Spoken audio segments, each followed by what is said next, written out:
കൈക്കൂലി കേസിൽ jail DIG Vinod കുമാറിനെതിരെ vigilance കേസെടുത്ത് ഒരാഴ്ച പിന്നിട്ടിട്ടും വകുപ്പ് തല നടപടിയില്ല.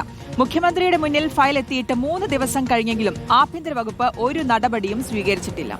അനധികൃത സ്വത്ത് സമ്പാദനവുമായി ബന്ധപ്പെട്ട് പിടിച്ചെടുത്ത രേഖകളും ബാങ്ക് അക്കൌണ്ട് രേഖകളും വിജിലൻസ് സംഘം പരിശോധിച്ചു വരികയാണ്. ടി.വി. പ്രസാദാണ് വിശദാംശങ്ങളുമായി ചേരുന്നത്.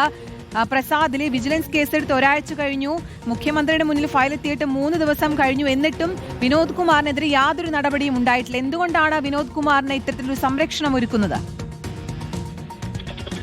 Good morning Keerthana, good morning Shruthi. പറഞ്ഞതുപോലെ DIGക്കെതിരായ അന്വേഷണ വിജിലൻസിന്റെ കണ്ടെത്തൽ മുഖ്യമന്ത്രിയുടെ മുന്നിലെത്തിയിട്ട് നടപടിക്കുള്ള ശുപാർശ എത്തിയിട്ട് 3 ദിവസം പിന്നിടുകയാണ്. ഒപ്പം വിജിലൻസ് എസ്പിയുടെ പരാതിയിൽ രജിസ്റ്റർ ചെയ്ത എഫ്ഐആർ രജിസ്റ്റർ ചെയ്ത് ഈ മാസം 12-നാണ്. അതും ഒരാഴ്ച പിന്നിടുകയാണ്. പക്ഷേ എന്നിട്ടും DIG വിനോദിനെതിരായി ഒരു നടപടിയും ഇതുവരെ സ്വീകരിച്ചില്ല എന്നുള്ളതാണ്.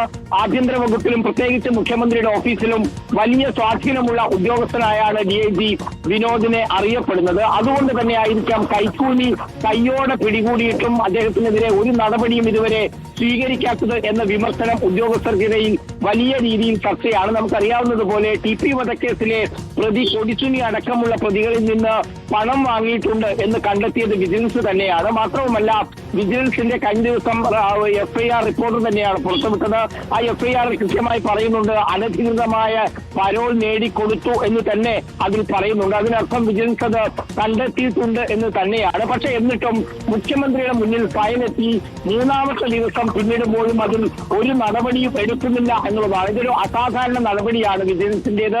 സാധാരണഗതിയിൽ ഇത്തരത്തിലുള്ളൊരു സംഭവം ഉണ്ടായിക്കഴിഞ്ഞാൽ അപ്പോൾ തന്നെ നടപടി എടുക്കുന്നതാണ്. എന്തുകൊണ്ടാണ് വിനോദിനെതിരെ നടപടി എടുക്കുന്നില്ല എന്ന കാര്യം ഇപ്പോഴും ദുരൂഹമായി തന്നെ തുടരുകയാണ്. അതിനിടയിൽ ആ വിനോദിന്റെ ആലപ്പുഴയിലെ വീട്ടിലും പൂജപ്പുരയിലെ ക്വാർട്ടേഴ്സിലും ആ വിജിലൻസ് പരിശോധന നടത്തിയിരുന്നു. അതോടൊപ്പം തന്നെ